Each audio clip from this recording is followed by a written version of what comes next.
ನಾನು ನಿನ್ನೆ ಯಾಕೆ ಇವರಿಗೆ ಸಾಮಾನ್ಯ ಪ್ರಜ್ಞೆ ಇಲ್ಲ ಅಂತ ಹೇಳಿದೆ ನಮ್ಮ ಬಿ ಜೆ ಪಿ ನಾಯಕರಿಗೆ ಅಂದರೆ, ಒಂದು ಕಡೆ ಇವರು ಕಾಕ್ರೋಚ್ ಅವರು ಅಂತ ಹೇಳ್ತಾರೆ, ದೇಶದ್ರೋಹಿ ಅಂತ ಹೇಳ್ತಾರೆ, ಇವರು ಇರ್ರೆಲೆವೆಂಟ್ ಅಂತ ಹೇಳ್ತಾರೆ, ಇವ್ರಿಗೆ ಲೆಕ್ಕಕ್ಕೆ ತಗೋಬಾರ್ದು ಅಂತ ಹೇಳ್ತಾರೆ.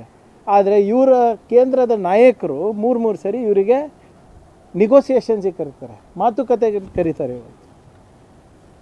ಇವತ್ತು 3 ಸರಿ ಮಾತುಕತೆ ಆದಮೇಲೆ 3 ತಿಂಗಳು ಆದಮೇಲೆ ಪ್ರಧಾನಮಂತ್ರಿಯವರು ನಿನ್ನೆ ಬಾಯ್ಬಿಟ್ರು. ಪೇಪರ್ ಲೀಕ್ ಅಂತ ಎಲ್ಲೂ ಹೇಳಿಲ್ಲ, ಅವರು ಯುವಕರ ಬಗ್ಗೆ ಹೇಳಿದ್ರಷ್ಟೆ. 3 ತಿಂಗಳು ಬೇಕಾಗಿತ್ತ ಪ್ರಧಾನಮಂತ್ರಿಗೆ ಮಾತಾಡೋಕ್ಕೆ? ಆಮೇಲೆ ನಾನು ಹೇಳ್ದಂಗೆ ಮೇ 15ನೇ ತಾರೀಕು ಪೇಪರ್ ಲೀಕ್ ಆಯಿತು. ಇವ್ರು ರಾಜೀನಾಮೆ ಕೊಟ್ಟಿದ್ದು ಜುಲೈ 25ನೇ ತಾರೀಕು.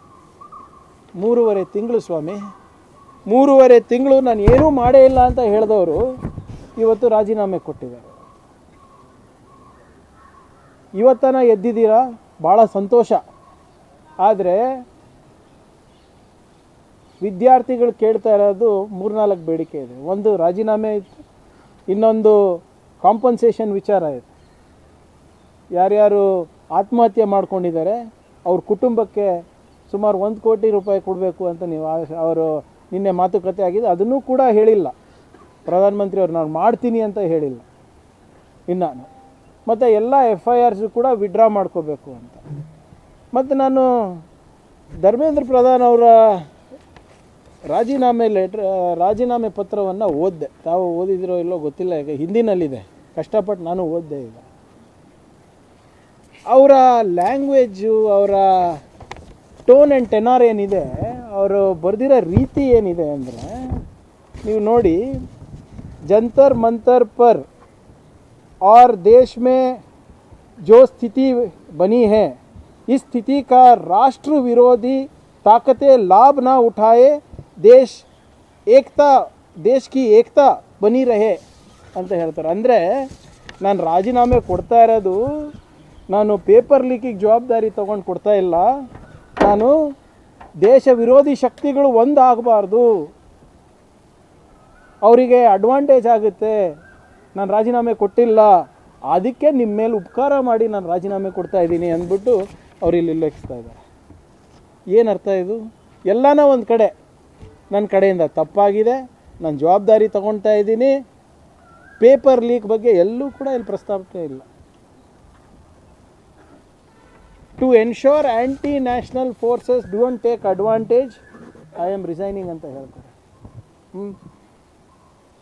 ಅದೇ ನಿಟ್ಟಿನಲ್ಲಿ ನಿನ್ನೆ ನಿಮ್ಮ ಮಿನಿಸ್ಟ್ರಿ ಆಫ್ ಎಕ್ಸ್ಟರ್ನಲ್ ಅಫೇರ್ಸ್ ಅವರು ಒಂದು ಸ್ಟೇಟ್ಮೆಂಟ್ ಕೊಟ್ಟಿದ್ದಾರಲ್ಲ, ಚೈನಾದಿಂದ ಫಂಡಿಂಗ್ ಬಂದಿಲ್ಲ, ಪಾಕಿಸ್ತಾನದಿಂದ ಫಂಡಿಂಗ್ ಬಂದಿಲ್ಲ, ನಿಮ್ಮ ಅಮೇರಿಕಾಯಿಂದ ಫಂಡಿಂಗ್ ಬಂದಿಲ್ಲ ಅಂತ ನಿನ್ನೆ ಅವರೇ ಅಧಿಕೃತ ಸ್ಟೇಟ್ಮೆಂಟ್ ಕೊಡ್ತಾರೆ. ಮತ್ತು ಇದೇನಿದು?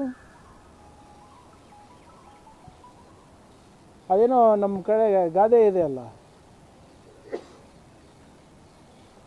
ಮಣ್ಣಿಗೆ ಬಿದ್ದರೂ ಕೂಡ ಮಣ್ಣು ಮೀಸೆ ಮಣ್ಣಾಗಿಲ್ಲ ಅಂದ ಹಂಗಾಯಿತು.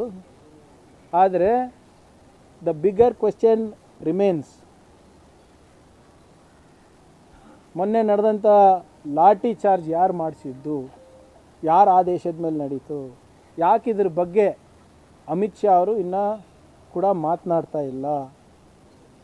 ನಾನು ಆಗ್ರಹಿಸ್ತಾ ಇದ್ದೀನಿ ತಮ್ಮ ಮುಖಾಂತರ, ಈಗಲೂ ಹೋಮ್ ಮಿನಿಸ್ಟರ್ ಅವರು, ಪ್ರೈಮ್ ಮಿನಿಸ್ಟರ್ ಅವರು ಪಾರ್ಲಿಮೆಂಟಿಗೆ ಬನ್ನಿ, ಹೇಡಿಗಳ ಥರ ಓಡಾಡೋದಲ್ಲ, ಪಾರ್ಲಿಮೆಂಟಿಗೆ ಬನ್ನಿ, ಯುವಕರ ಭವಿಷ್ಯದ ಸುಧಾರಣೆಗೆ ಏನು ಮಾಡ್ತಾ ಇದ್ದೀರಾ ಅಂತ ಹೇಳಿ ಅವರಿಗೆ ಕ್ಷಮೆ ಕೇಳಿ, ಹೊಣೆಗಾರಿಕೆ ತಗೊಳ್ಳಿ. ಇಡೀ ಯುವ ಸಮುದಾಯ ನೀವು ನೋಡ್ತಾ ಇದ್ರೆ ಬರೀ ಅಮೃತ್ ಕಾಲು ವಿಕಸಿತ್ ಭಾರತ್ ಅಂದ ತಕ್ಷಣವೇ ನಮ್ಮ ದೇಶ ಉದ್ಧಾರ ಆಗೋದಿಲ್ಲ. ಘೋಷಣೆಗಳಿಂದ ಮಾತ್ರ ನಮ್ಮ ದೇಶ ಉದ್ಧಾರ ಆಗಂಗಿದ್ರೆ ಕಳೆದ 12 ವರ್ಷದಲ್ಲಿ ನಾವು ನಂಬರ್ 1 ಇರ್ತಾ ಇದ್ವಿ. ಘೋಷಣೆಗಳು ಕೊಡೋಕ್ಕಲ್ಲ ನಿಮಗೆ ಪಾರ್ಲಿಮೆಂಟಿಗೆ ಕಳಿಸಿರೋದು ಅಥವಾ ನಿಮ್ಮ ಸರ್ಕಾರವನ್ನು ಜನರು ಆಯ್ಕೆ ಮಾಡಿರೋದು, ಕೆಲಸ ಮಾಡಿ ಅಂತ, ಹೊಣೆಗಾರಿಕೆ ತಗೊಳ್ಳಿ ಅಂತ. ಪಾರ್ಲಿಮೆಂಟಿಗೆ ಬನ್ನಿ, ಕ್ಷಮಾಪಣೆ ಕೇಳಿ, ಮತ್ತು ಮುಂದಿನ ಶಿಕ್ಷಣ ನೀತಿಯನ್ನು ಯಾವ ರೀತಿ ನೀವು ಸುಧಾರಣೆ ಮಾಡ್ತೀರಾ ಅಂತ ಒಂದು ನೀಲಿ ನಕ್ಷೆ ನಮ್ಮ ಯುವಕರಿಗೆ ಕೊಡಬೇಕು. ಇಲ್ಲದಿದ್ದರೆ ಜನ ನಿಮ್ಮ ಮೇಲೆ ಆಗಲೇ ನಂಬಿಕೆ ಕಳ್ಕೊಂಡಿದ್ದಾರೆ. ಯಾವ ದಿನ ಪ್ರಧಾನಮಂತ್ರಿಯವರು ರಿಫಾರ್ಮ್ಸ್ ತರ್ತೀನಿ, ಫಾಸ್ಟ್ ಟ್ರ್ಯಾಕ್ ಮಾಡ್ತೀನಿ, ಫಾಸ್ಟ್ ಟ್ರ್ಯಾಕ್ ಕೋರ್ಟ್ಸ್ ಮಾಡ್ತೀನಿ ಅಂದಿದ್ರು. ಅದೇ ದಿನ CBI ಅವರು ಪ್ರಮುಖ ಆರೋಪಿಗೆ ಕ್ಲೀನ್ ಚಿಟ್ ಕೊಟ್ಟಿರೋ ದಿನ. ಅಂದರೆ ಎಷ್ಟು ಚೆನ್ನಾಗಿ ಸರ್ಕಾರ ನಡೀತಾ ಇದೆ ತಾವು ನೋಡ್ಬೋದು. ಸೊ ಆದ್ದರಿಂದ ಇನ್ನೂ ಸಾಕಷ್ಟು ಪ್ರಶ್ನೆಗಳಿದೆ. ಸುಧಾರಣೆ ಯಾವ ರೀತಿ ಮಾಡ್ತೀರಾ, ನಮ್ಮ ಮಕ್ಕಳ ಭವಿಷ್ಯವನ್ನು, ಶಿಕ್ಷಣ ನೀತಿಯನ್ನು, ಅದ್ರ ಬಗ್ಗೆ ನೀವು ಬಂದು ಸ್ಪಷ್ಟವಾಗಿ ಹೇಳಬೇಕಾಗ್ತದೆ. ಆದರೆ ಇವತ್ತಿನ ರಾಜೀನಾಮೆ ಏನಿದೆ, very very clear, it is not by conscience, it is forced. ಇವತ್ತು ನಮ್ಮ ಯುವ ಸಮುದಾಯಕ್ಕೆ ನಾನು ಅಭಿನಂದನೆಯನ್ನು ಸಲ್ಲಿಸ್ತಾ ಇದ್ದೀನಿ. ಅವರ ಒಂದು ಶಕ್ತಿಯಿಂದ, ಅವರ ಒಂದು ಛಲದಿಂದ ಇವತ್ತು ಈ ಸರ್ಕಾರದ ಏನು ಗರ್ವ ಇದೆ ಅದು ಭಂಗ ಆಗಿದೆ. ಪ್ರಜಾಪ್ರಭುತ್ವದಲ್ಲಿ ಪ್ರಜೆನೇ ಮುಖ್ಯ ಅಂತ ಇವ್ರು ತೋರಿಸ್ಕೊಟ್ಟಿದ್ದಾರೆ ಯುವ ಸಮುದಾಯದವರು. ಆದ್ದರಿಂದ ಇವಾಗನ ಅಹಂಕಾರವನ್ನು ಬಿಟ್ಟು ದಯವಿಟ್ಟು ಆಡಳಿತ ಮೇಲೆ ಗಮನ ಕೊಡಿ. 12 ವರ್ಷ ಆಗ್ತಾ ಬಂತು, ಹೇಳ್ಕೊಳಕ್ಕೆ ಏನೂ ಇಲ್ಲ. ನಿಮ್ಮದು ಉದ್ಯೋಗ ಸೃಷ್ಟಿ ಮಾಡಲಿಕ್ಕೆ ಆಗ್ತಾಯಿಲ್ಲ, ಒಳ್ಳೆ ಗುಣಮಟ್ಟವಾದಂಥ ಶಿಕ್ಷಣ ಕೊಡೋಕ್ಕಾಗ್ತಾಯಿಲ್ಲ. ಅದ್ರ ಬಗ್ಗೆ ಕಾಳಜಿ ವಹಿಸಿ ಪಾರ್ಲಿಮೆಂಟ್ನಲ್ಲಿ ನೀಲಿ ನಕ್ಷೆಯನ್ನು ನೀವು ಸ್ಪಷ್ಟಪಡಿಸಬೇಕು. This government has last all faith of the youngsters.